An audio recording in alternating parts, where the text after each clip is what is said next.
आज का विषय जो हम सबों को दिया गया है, जिस पर हमको मिलकर विचार करना है, वो इस प्रकार से है। परमेश्वर के वचन को सुनने वाले ही नहीं, पर वचन पर चलने वाले बनो। और इसके लिए 3 पाठ आपको पढ़कर सुनाया गया है।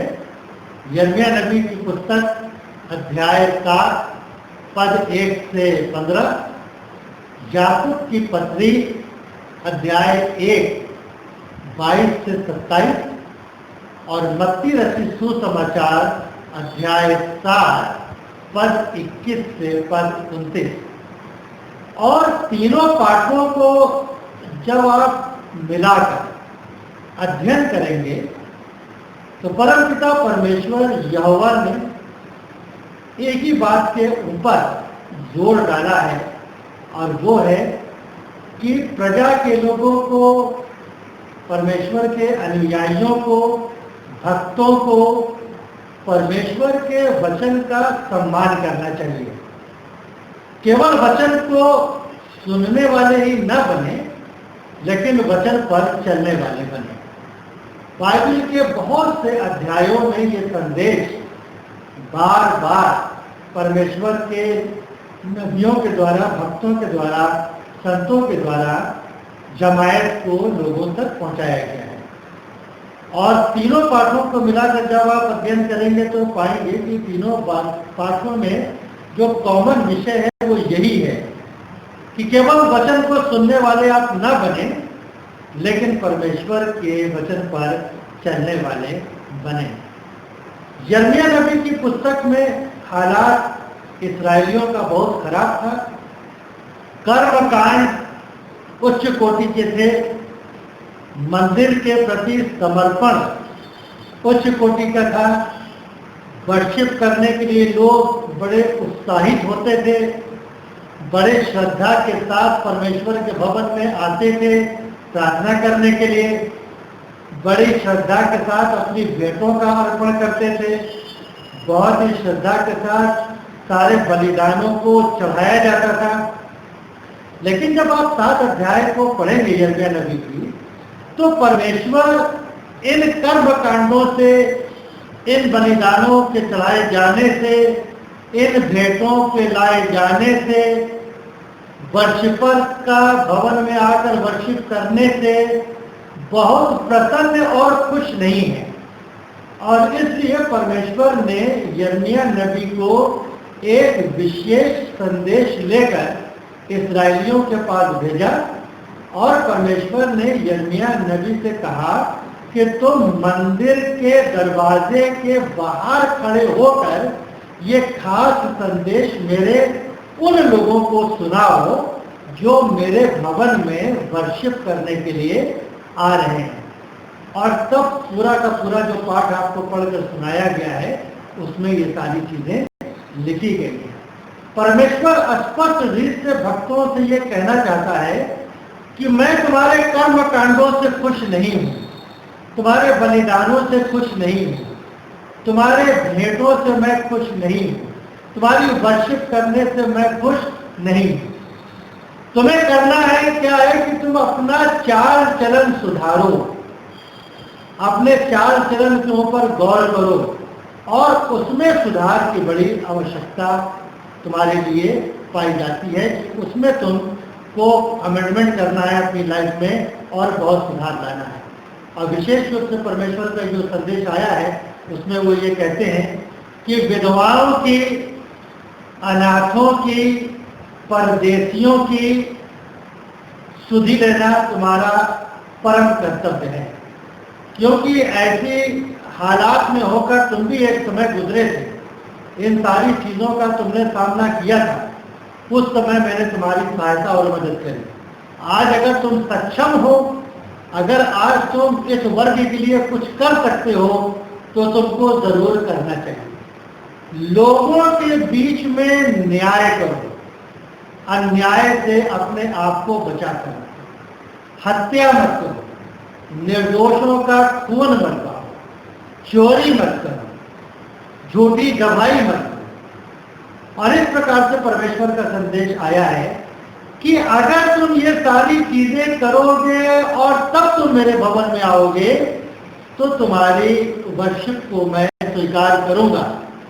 और अगर तुम ये सारे काम करते रहोगे और करने के बाद अगर मेरे भवन में आओगे और वर्शिप करोगे, चढ़ावा चढ़ाओगे, थैंक्स गिविंग दोगे, ऑफरिंग दोगे, बलिदान चढ़ाओगे, तो वो मैं स्वीकार नहीं करूंगा, क्योंकि इन सारी चीजों से कोई मेरा लेना देना नहीं है। तो स्पष्ट रूप से परमेश्वर ने यिर्मयाह के द्वारा इस संदेश को पहुंचाया कि लोगों को जो वचन सुनाया गया है, वचन के अनुसार उनको अपने जीवन में वचन का पालन करना है। अपनी इच्छा से अगर वो चलेंगे तो उनको वर्शिप करने से कोई फायदा नहीं होगा। और साथ ही साथ परमेश्वर ने यहाँ तक कह दिया कि मैं तुम्हारी दुआओं को नहीं सुनूंगा। और इसके साथ ही साथ एक और बहुत बड़ी बात बोल दी कि ये भवन जो मेरा कहलाता है, जहां पर मैंने अपने नाम को स्थापित किया है, जिस भवन के ऊपर तुम बड़ी घमंड करते हो, जिस भवन का तुम बहुत प्रचार और प्रसार करते हो, मैं इस भवन को खंडहर बना दूंगा। अन्य जातियों के लिए ये तुम्हारे लिए एक लज्जा का कारण होगा। लोग इस भवन को खंडहर के रूप में देखकर ताली बजाएंगे, तुम्हारा अपमान करेंगे, उपहास करेंगे और गवाही देंगे, और ये भी पूछेंगे कि ऐसा क्या कारण है कि जो भवन परमेश्वर का कहलाता था आज वो खंडहर हो गया। और फिर उसका वो जवाब भी देंगे, क्योंकि इस्राएलियों ने परमेश्वर के कहने को नहीं माना। इसलिए परमेश्वर यिर्मयाह के द्वारा ये कहता है कि इस भवन के ऊपर घमंड मत करना, और घमंड करके ये मत बोलना कि this is the temple of God, temple of God, temple of God. ये परमेश्वर का मंदिर है, परमेश्वर का मंदिर है, परमेश्वर का मंदिर है। ऐसा कहने से तुम्हें कोई लाभ नहीं होगा।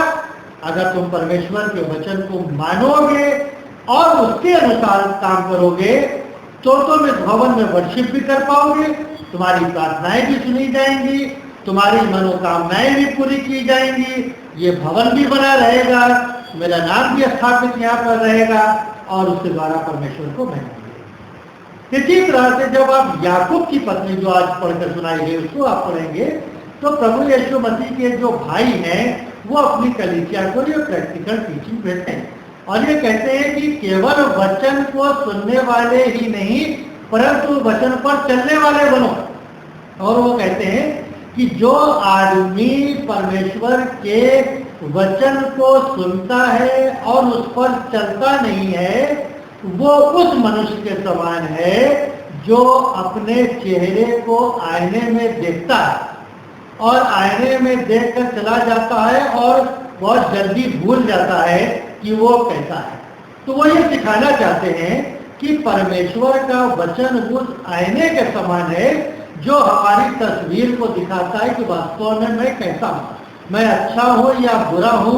वो सारी चीजें परमेश्वर का वचन हमें दिखा देता है, सिखा देता है, आईना दिखा देता है। अगर वचन के ऊपर चलेंगे तो बराबर इस बात को भी स्मरण रखेंगे कि हम कैसे थे और हमें सुधार की कहाँ कहाँ आवश्यकता है, उसको हम सुधारने की कोशिश करेंगे। और अगर हम वचन को केवल सुन लेंगे और चलेंगे नहीं तो फिर हमारी हालत वैसे ही हो जाएगी जैसे हम अपना चेहरा आईने में देखें और कुछ ही सेकंडों में भूल जाएं कि हम कैसे थे।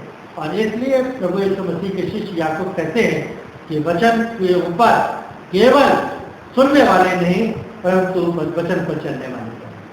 सुसमाचार का पाठ जो स्वयं प्रभु यीशु मसीह ने उसमें जो खास संदेश दिया है वो मसीही समाज के लिए बहुत ही ज्यादा महत्वपूर्ण है, बहुत ही ज्यादा महत्वपूर्ण है। प्रभु यीशु मसीह ने बड़े स्पष्ट शब्दों से ये संदेश लोगों तक पहुंचाया कि एक समय ऐसा दुनिया में आएगा जब वो वापस लौटकर दुनिया के अंदर आ जाएंगे, जब वो अपने सिंहासन के ऊपर विराजमान होंगे तो हर वर्ग का आदमी उस सिंहासन के सामने आएगा और अपने जीवन के बारे में बताएगा कि उसने अपने जीवन में क्या किया।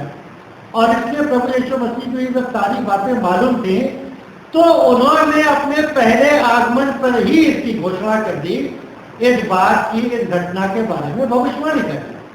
और उन्होंने कहा कि मैं तुमसे सच सच कहता हूं, जो मुझे हे प्रभु कहता है, वो स्वर्ग के राज्य में प्रवेश नहीं करेगा। प्रवेश वही करेगा जो मेरे स्वर्गीय पिता की इच्छा पर चलता है। तो इसका सीधा सा मतलब है कि सारे ईसाई भाई बहन, सारे मसीही, सारे क्रिश्चियन स्वर्ग के राज्य में प्रवेश करने वाले नहीं हैं। उसमें एकदम एक सीमा रेखा खींची गई है, एक स्केल बनाया गया है, और इसके लिए कि प्रभु यीशु मसीह के वचन के अनुसार, पिता की इच्छा के अनुसार जब हम चलेंगे, तभी स्वर्ग के राज्य में प्रवेश कर जाएंगे। प्रभु यीशु मसीह ने बहुत इंटरेस्टिंग बात अपने इस सुसमाचार में अपने लोगों तक पहुंचाई। उन्होंने कहा कि उस समय बहुत से लोग कहेंगे, हे प्रभु, मैंने आपके नाम से बहुत भविष्यवाणियां करी।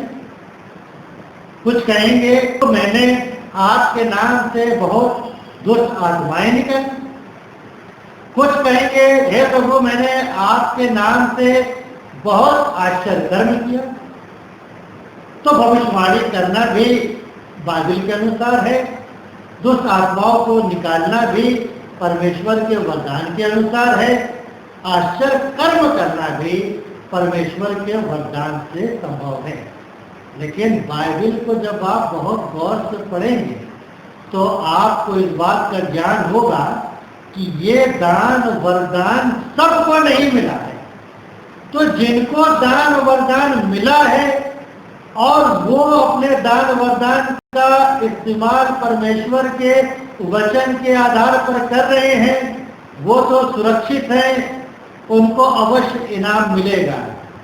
लेकिन जो फर्जी लोग आजकल कलीसिया में बहुत घुसते चले जा रहे हैं, हर गली में, हर कोने में, हर मोहल्ले में दो चार आपको ऐसे मसीही मिल जाएंगे जो दुष्ट आत्माओं को निकालने वाले हैं, भविष्यवाणियां करने वाले हैं, आश्चर्य कर्म करने वाले हैं, जिनको परमेश्वर ने इन कामों को करने के लिए नहीं भेजा है, लेकिन वो लोगों को गुमराह कर रहे हैं। और इसलिए प्रभु यीशु मसीह ने बहुत स्पष्ट रूप से ऐसे लोगों के लिए पहले आगमन पर ही बोल दिया। जब वो ये सारी बातें प्रभु के सामने कहेंगे तो प्रभु ने कह दिया, मैं तुम्हें कभी नहीं जानता, हे कुकर्म करने वालों, मुझसे दूर हो जाओ। ये बहुत कठिन शब्दों का, सख्त शब्दों का इस्तेमाल प्रभु यीशु मसीह ने किया है। जो ये क्लेम कर रहे हैं कि मैं भूत प्रेतों को निकालता हूं, भविष्यवाणी कर सकता हूं, आश्चर्य कर्म कर सकता हूं, उनको प्रभु यीशु मसीह कहेगा कि तुम ये काम नहीं कर रहे थे, तुम कुकर्म कर रहे थे, मेरे सामने से दूर हो जाओ। और इसलिए बहुत सतर्क हो जाने की आवश्यकता है।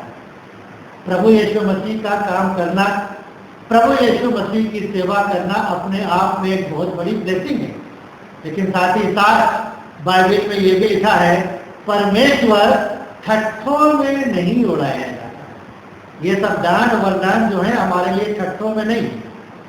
कलीसिया के हमारे एक पुराने सदस्य एक बार हमसे बोलने लगे, पादरी साहब, उनसे मिलने के लिए हम लोग को सोचना पड़ता है और ये मान कर चलते हैं कि हम 1-2 दिन का समय, यदि कोई काम करवाना है तो 1-2 दिन का समय लेकर जाएंगे, क्योंकि वो व्यस्त रहते हैं। ऐसा नहीं कि अभी तुरंत बोला और तुरंत हमारे घर आकर हमारे उस संस्कार को या उन कामों को पूरा करेंगे।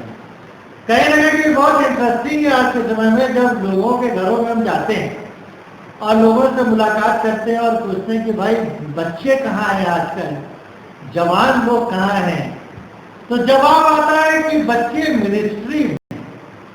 और जब पूछा जाता है कि कौन सी मिनिस्ट्री कर रहे हैं, तो यही बताया जाता है, कोई भूत निकाल रहा है, तो कोई भविष्यवाणी कर रहा है, और कोई आश्चर्य कर्मों में लगा हुआ है।